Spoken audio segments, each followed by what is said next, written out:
when you were going to these film festivals with Man vs. Ultraman, were there reactions that you were getting that you didn't think you'd get? No, because I had no preconceived notion of that, really. I mean, it was, people really loved the film. Like I met, you from it, and a lot of different filmmakers and artists. And then there were people that walked out. They just weren't sure what they were looking at. I mean, I think we witnessed that together. Yeah, I love the walkouts. So, how would you compare your experience at a film festival versus your experience opening in a gallery? Because now that you have experience with both, it's different because people, when they come to the gallery, have certain expectations. So it plays to that audience that that there's nothing sort of new to them in a way. In the film festival, people were only walking out because I was paired with an earnest sort of science fiction film or something like that, and then they watched that, and then mine rolled after that. So the audience wasn't really. It's so out of context in a way, and I've had this as a problem. Like what I make sort of falls between the film festival and sometimes the gallery world,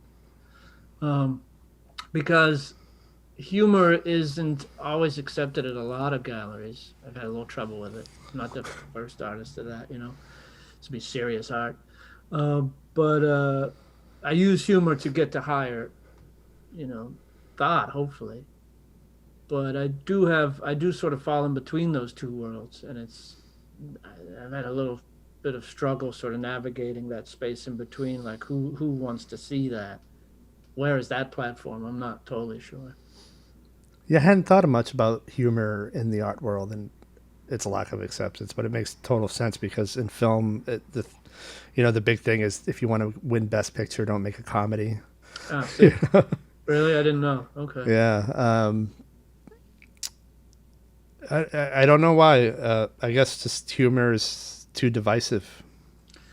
I don't know. It's what separates us from the animals, right? Yeah. Do you want to pull up these clips? Let me show a clip of that. Sure. I usually have two of the same ones when I trot out. To set this up, the character that I made for myself was sort of constructed out of pillows to go through this experience, soften any blows coming its way, which you're going to see, and then. He goes to see this prophet to give him advice, and then has to make a decision to split from that in a way.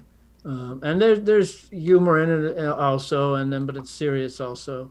I had a lot of fun with this scene. I built these models that would only appear in the film for seconds, just so I could step on them. This miniature room that's probably only in the film for a second that you'll see pass by, and then had a lot of fun with the sound effects. And you also hear my attempt at making music in this clip. Let me share it with you.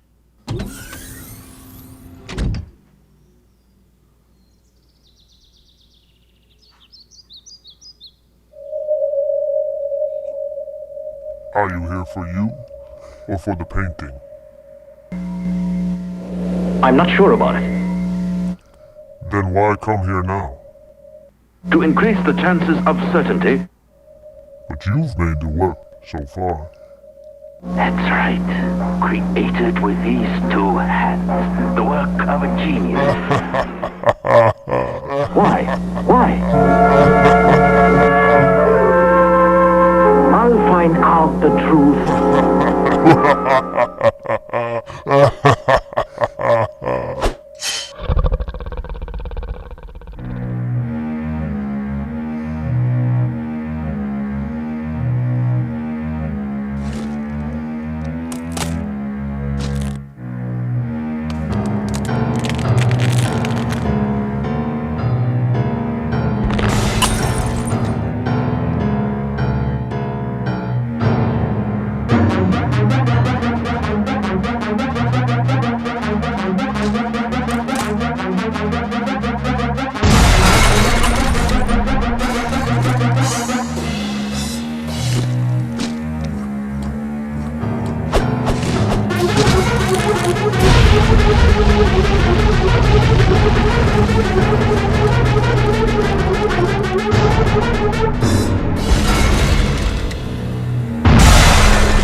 A